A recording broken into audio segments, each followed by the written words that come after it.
ഭാരതീയൻ എന്ന നിലയ്ക്ക് ഓരോ വ്യക്തിക്കും അഭിമാനിക്കാവുന്ന ഏറ്റവും നല്ലൊരു ദിവസമാണ് ഈ കടന്നുപോയ ദിവസം.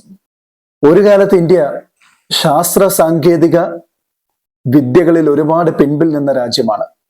ആ കാലഘട്ടത്തിൽ ഇന്ത്യ പ്രതിരോധ മേഖലകളെ ശക്തിപ്പെടുത്തുവാനും അതിനെ സംരക്ഷിക്കുവാനും വേണ്ടിയിട്ട് മറ്റു രാജ്യങ്ങളുടേതായിട്ടുള്ള ടെക്നോളജികളും അവരുടെ ശാസ്ത്ര സാങ്കേതിക വിദ്യകളെ കടമെടുത്തുകൊണ്ടായിരുന്നു മുൻപോട്ട് പോയിരുന്നത്. എന്നാൽ ഇന്ത്യ സ്വതവേ തങ്ങളുടെ ശാസ്ത്ര സാങ്കേതിക സംവിധാനങ്ങളിൽ വരുത്തിയ മാറ്റങ്ങളും കാലോചിതമായിട്ടുള്ള ഇന്ത്യയിലെ പുരോഗതിയുമൊക്കെ നമ്മുടെ രാജ്യത്തിന്റെ ഈ ശാസ്ത്ര സാങ്കേതിക വിദ്യാഭ്യാസ രംഗത്തുണ്ടായ മികവും ഒരു കുതിച്ചുചാട്ടവുമൊക്കെ ഇന്ന് ഇന്ത്യ എന്ന് പറയുന്ന മഹത്തായ രാജ്യത്തെ മറ്റേതൊരു വൻ ശക്തിയോടും കിടപിടിക്കത്തക്ക രീതിയിലുള്ള നിലവാരത്തിലേക്ക് ഇന്ത്യ വളർന്നിരിക്കുന്നു എന്ന് നമുക്ക് അഭിമാനത്തോടെ പറയുവാൻ വേണ്ടി സാധിക്കും. നമ്മൾക്ക് ഒരുപാട് യുദ്ധങ്ങൾ നേരിടുന്നു. അതിർത്തികളിൽ വിവിധ തരത്തിലുള്ള പ്രശ്നങ്ങൾ അഭിമുഖീകരിക്കുന്ന ഒരു രാജ്യമെന്ന നിലയിൽ ഇന്ത്യക്ക് സൈനിക സാങ്കേതിക വിദ്യ എപ്പോഴും അത്യന്താപേക്ഷിതമായിട്ടുള്ള ഒരു കാര്യമാണ്. വടക്ക് നമുക്ക് ചൈനയും പാകിസ്ഥാനും നിരന്തരമായ വെല്ലുവിളികൾ ഉയർത്തിക്കൊണ്ടിരിക്കുമ്പോൾ ഇന്ത്യ എന്ന രാജ്യത്തെ 140 കോടിയിൽ പരം വരുന്ന ജനങ്ങളെ സംരക്ഷിക്കുവാൻ ആ രാജ്യത്തിന്റെ ഭരണ സംവിധാനങ്ങൾക്കും ആ രാജ്യത്തിന്റെ സുരക്ഷാ വലയങ്ങൾക്കും എന്തെന്നില്ലാത്ത ഒരു കർത്തവ്യമുണ്ട് എന്ന് നമുക്ക് ഓരോരുത്തർക്കും നിസ്സംശയം പറയാൻ വേണ്ടി സാധിക്കും. അതിന് ആവശ്യമായിട്ടുള്ള ആയുധങ്ങളും സന്നാഹങ്ങളും സൈനിക ഉപകരണങ്ങളും ഒക്കെയും കാലോചിതമായിട്ടുള്ള മാറ്റങ്ങൾ വരുത്തിക്കൊണ്ട് മുൻപോട്ട് പോയെങ്കിൽ മാത്രമേ വളർന്നു വരുന്ന സാങ്കേതിക വിദ്യകളെ നമ്മൾ സ്വാംശീകരിച്ചുകൊണ്ട് മുമ്പോട്ട് പോയെങ്കിൽ മാത്രമേ നമ്മുടെ ഈ വലിയ ബൃഹത്തായ രാജ്യത്തിന്റെ സുസ്ഥിരതയ്ക്കും അതിൻ്റെ പൈതൃകത്തിനും അതിൻ്റെ അതിർത്തികളെയും സംരക്ഷിക്കുവാൻ വേണ്ടി സാധിക്കുകയുള്ളൂ എന്നുള്ളതാണ് വാസ്തവമായ കാര്യം. അപ്പോൾ നമ്മുടെ രാജ്യം കടന്നു പോകുന്നത് ഏറ്റവും വലിയ വെല്ലുവിളികൾ നിറഞ്ഞൊരു കാലഘട്ടത്തിലൂടെയാണ്. ഇന്ത്യ ചൈന അതിർത്തികൾ അശാന്തപൂരിതമായിരിക്കുന്നു.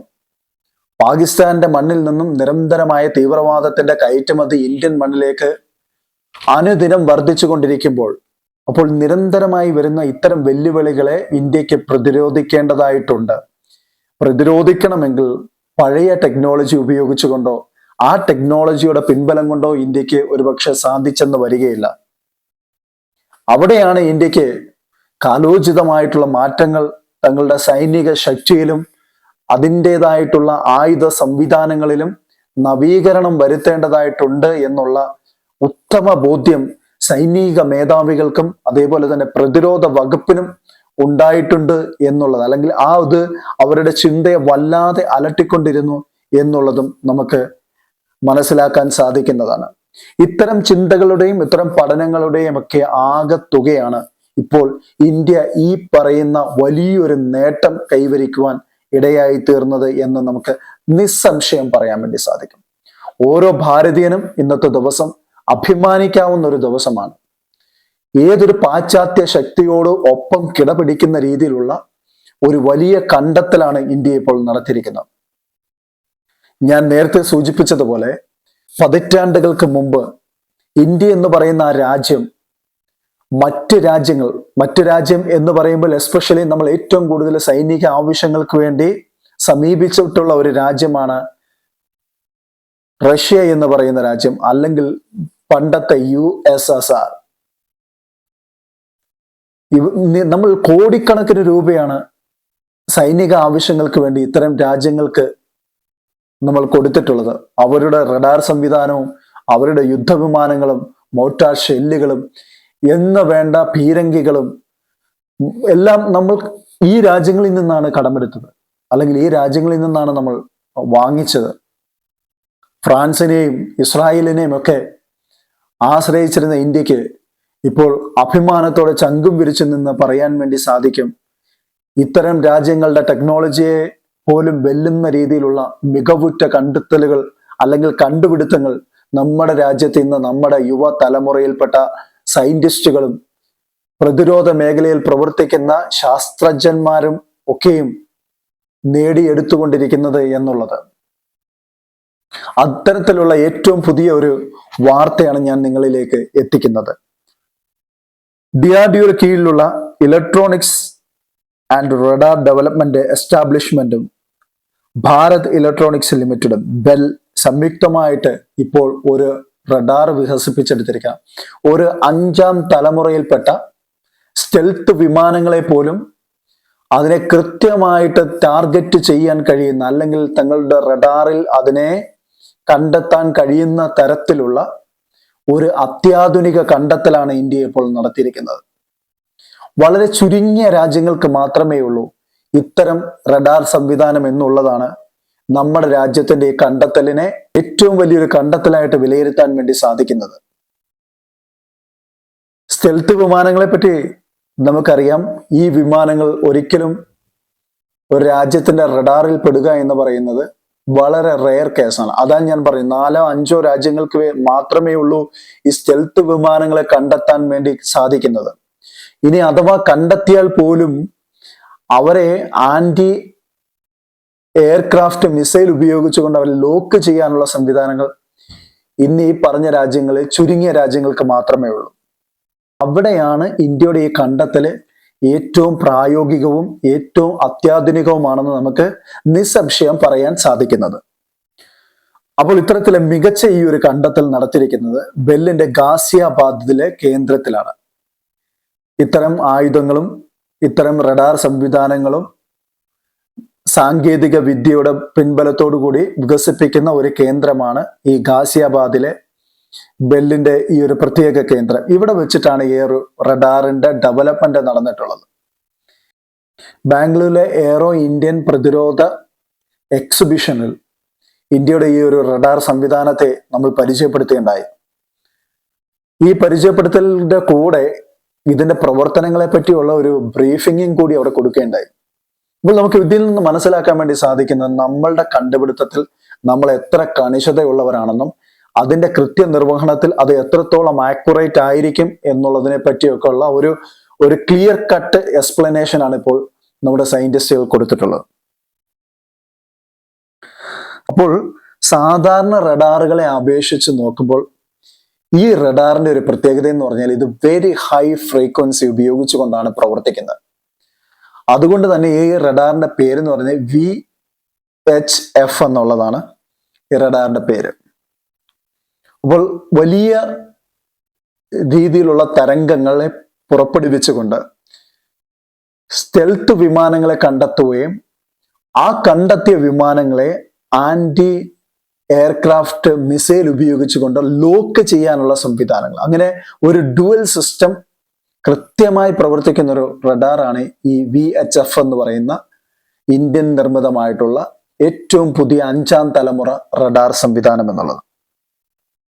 വിദൂരങ്ങളിൽ കിലോമീറ്ററുകൾക്ക് അപ്പുറം നിന്ന് പോലും ഈ വളരെ ചെറിയ ക്രോസ് സെക്ഷൻ ഉള്ള സ്റ്റെൽത്ത് വിമാനങ്ങളെ പോയിന്റ് ഔട്ട് ചെയ്ത് ലോക്ക് ചെയ്യാനുള്ള ഒരു കപ്പാസിറ്റി ഉണ്ട് എന്നാണ് ഈ റഡാറിനെ പറ്റി നമ്മളുടെ ഈ ആയുധ ഡെവലപ്മെന്റ് വിഭാഗം, അല്ലെങ്കിൽ ഈ റഡാറിനെ വികസിപ്പിച്ചെടുത്ത അതിന്റെ പിന്നിൽ പ്രവർത്തിച്ചവർ അവകാശപ്പെടുന്നത്.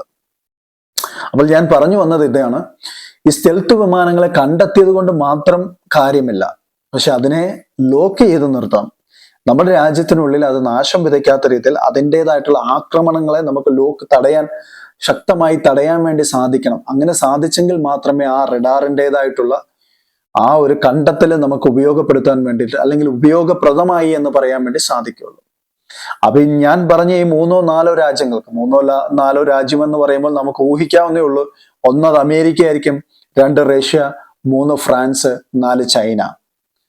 അപ്പോൾ ഈ 4 രാജ്യങ്ങൾ, ആ 4 രാജ്യങ്ങളുടെ കൂട്ടത്തിലേക്കാണ് നമ്മളുടെ ഇന്ത്യ ഒരു 5ാമത്തെ രാജ്യമായിട്ട് പ്രവേശിച്ചിരിക്കുന്നത് എന്ന് പറയുമ്പോൾ നമുക്ക് മനസ്സിലാക്കാം, ഈ 4 രാജ്യങ്ങളിൽ തന്നെയും സ്റ്റെൽത്ത് വിമാനങ്ങളെ കണ്ടെത്തിയെങ്കിൽ പോലും അതിനെ പ്രതിരോധിച്ച് നിർത്തുവാനുള്ള സംവിധാനങ്ങൾ 4-ൽ ചുരുങ്ങിയ രാജ്യങ്ങൾക്ക് മാത്രമേ ഉള്ളൂ. എന്നാൽ അവിടെയാണ് നമ്മളുടെ കണ്ടെത്തലിന്റെ ഏറ്റവും വലിയ പ്രായോഗികതയും അതിന്റെ പ്രാധാന്യവും നമ്മൾ മനസ്സിലാക്കേണ്ടത്. അപ്പോൾ ഈ വളരെ ദൂരത്ത് നിന്ന് പോലും ഈ ക്രോസ് സെക്ഷൻ വളരെ കുറവുള്ള സ്റ്റെൽത്ത് വിമാനങ്ങളെ പോലും ഇന്ത്യന്റെ ഈ ഒരു VHF എന്ന് പറയുന്ന ഈ ഒരു റഡാർ സംവിധാനത്തിന് കണ്ടെത്തി അതിനെ ലോക്ക് ചെയ്യാൻ വേണ്ടി സാധിക്കും. പ്രത്യേകം ശ്രദ്ധിക്കണം, ആ വേർഡ് ലോക്ക് ചെയ്യുക, അതിനെ തടഞ്ഞു നിർത്തുക, അതിന് ആക്രമണം നടത്താതിരിക്കാൻ വേണ്ടിയിട്ട് അതിനെ പ്രതിരോധിച്ച് നിർത്തുക എന്നുള്ളതാണ് നമ്മൾ മനസ്സിലാക്കേണ്ടതായിട്ടുള്ള കാര്യം. അപ്പോൾ ഇത്തരം സാങ്കേതിക വിദ്യയിൽ ഇന്ത്യ വലിയൊരു കുതിച്ചുചാട്ടമാണ് നടത്തിയിരിക്കുന്നത്. ഇപ്പോൾ ഇന്ത്യയെ സംബന്ധിച്ചിടത്തോളം ഒരു കാലഘട്ടത്തിൽ ഇന്ത്യ ആയുധങ്ങൾ വാങ്ങിയ രാജ്യമായിരുന്നെങ്കിൽ ഇപ്പോൾ ഇന്ത്യ ആയുധങ്ങളെ കയറ്റുമതി ചെയ്യുന്ന രാജ്യമാണ്. പല രാജ്യങ്ങൾക്കും ഇന്ത്യ ആയുധങ്ങളെ കയറ്റുമതി ചെയ്യുന്നുണ്ട്. നമുക്കറിയാം, റഷ്യ യുക്രൈൻ വാർ നടന്ന സമയത്ത് യുക്രൈൻ ഇന്ത്യൻ ആയുധങ്ങൾ കൊടുത്തതായിട്ട് നമുക്ക് മനസ്സിലാക്കാൻ വേണ്ടി സാധിക്കും. അതേപോലെ തന്നെ ഇസ്രായേലും ഹമാസും തമ്മിലുള്ള യുദ്ധത്തിനിടയിലും ഇന്ത്യയുടെ 2 ഷിപ്പുകൾ നിറയെ പലവിധമായിട്ടുള്ള ആയുധങ്ങളും ഇസ്രായേലിന് നമ്മൾ നൽകിയിട്ടുണ്ട്. ഒരു കാലഘട്ടത്തിൽ ഇസ്രായേലിന്റെ കയ്യിൽ നിന്ന് നമ്മൾ ആയുധം വാങ്ങിച്ചവരാണ്.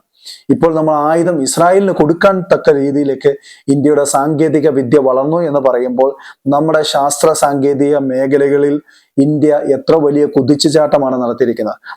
അതിന് പ്രധാനപ്പെട്ട കാരണം എന്ന് പറയുന്നത് നമ്മുടെ ഇവിടുത്തെ ശാസ്ത്ര സാങ്കേതിക വിദ്യാഭ്യാസത്തിൽ വളരെ വലിയ ഊന്നലാണ് ഇന്ത്യ കൊടുത്തുകൊണ്ടിരിക്കുന്നത്. ഇത് തന്നെയാണ് ഇന്ത്യയെ ഒരു ലോക നിലവാരത്തിന്റെ ആ ഒരു ഉച്ചകോടിയിലേക്ക് എത്തിച്ചുകൊണ്ട് നിർത്തിയിരിക്കുന്നത് എന്ന് നമുക്ക് നിസ്സംശയം പറയാൻ വേണ്ടി സാധിക്കും. അപ്പോൾ ഇന്ത്യക്ക് ഇപ്പോൾ ഈ ആയുധ കയറ്റുമതി നടത്തുന്ന ഒരു രാജ്യങ്ങളുടെ പട്ടികയിൽ ഇന്ത്യ ഇടം പിടിച്ചിട്ട് ഇപ്പൊ കാലം കുറയായി.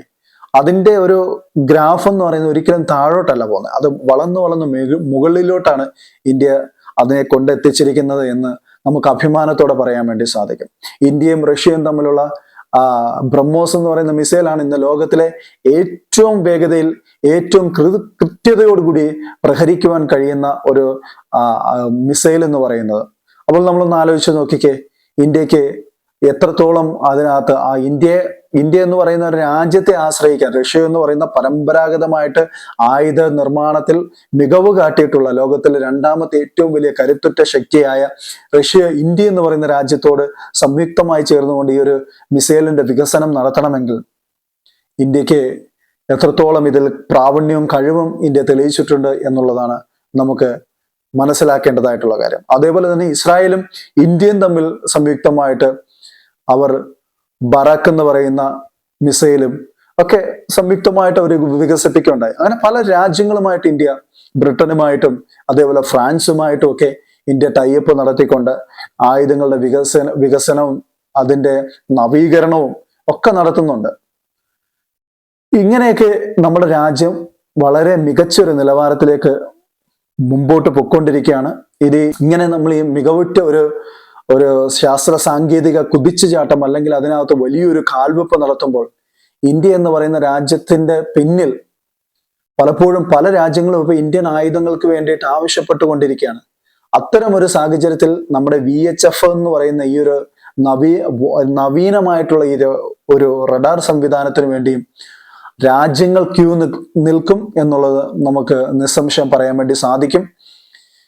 ഏറ്റവും എടുത്തു പറയേണ്ടതായിട്ടുള്ള ഒരു കാര്യം, നമ്മളുടെ ഏറ്റവും വലിയ ശത്രു രാജ്യമായിട്ടുള്ള ചൈന എപ്പോഴും നമുക്ക് വെല്ലുവിളി ഉയർത്തിക്കൊണ്ടിരിക്കുന്ന ഈ ചൈനയുടെ ഭാഗത്ത് നിരന്തരമായ പ്രകോപനമാണ് നമുക്ക് നേരിട്ട് കൊണ്ടിരിക്കുന്നത്. ഇപ്പൊ ചൈനയെ പറ്റി പറയുകയാണെങ്കിൽ ചൈന സ്റ്റെൽത്ത് സാങ്കേതിക വിദ്യ കൈവശമായിട്ടുള്ള ഒരു രാജ്യമാണ്. അവർക്ക് സ്റ്റെൽത്ത് വിമാനങ്ങളുമുണ്ട്. അപ്പോൾ ഈ സ്റ്റെൽത്ത് വിമാനങ്ങളൊക്കെ ഇന്ത്യക്ക് പലപ്പോഴും ഭീഷണി ഉയർത്തുന്ന രീതിയിലുള്ള ഒരു ചൈനയുടെ സൈനികമായിട്ടുള്ള ശേഷിയാണ്. ഈ ശേഷിയെ പ്രതിരോധിക്കാൻ വേണ്ടി ഇന്ത്യക്ക് ഈ VHFന്റെ കണ്ടെത്തൽ ഏറ്റവും ഫലപ്രദമാണ്, അല്ലെങ്കിൽ ഏറ്റവും വലിയൊരു നേട്ടമാണ് എന്ന് നമുക്ക് പറയാൻ വേണ്ടി സാധിക്കും. അപ്പോൾ ഇത്തരം സാങ്കേതിക വിദ്യയൊക്കെ പാകിസ്ഥാന്റെ കയ്യിലും പാകിസ്ഥാൻ അനുകൂലിക്കുന്നതായിട്ടുള്ള തീവ്രവാദ സംഘടനകളുടെ കയ്യിലൊക്കെ കിട്ടിക്കഴിഞ്ഞാൽ നമ്മളെപ്പോലുള്ള ജനാധിപത്യ മതേതരത്വ രാജ്യമായ ഇന്ത്യക്ക് അതൊരു വലിയ ഭീഷണിയാണ്. അപ്പൊ ആ ഭീഷണിയെ തടഞ്ഞു നിർത്തണമെങ്കിൽ ഇന്ത്യക്ക് ഇത്തരം സാങ്കേതിക വിദ്യ ഏറ്റവും അനിവാര്യമാണ്.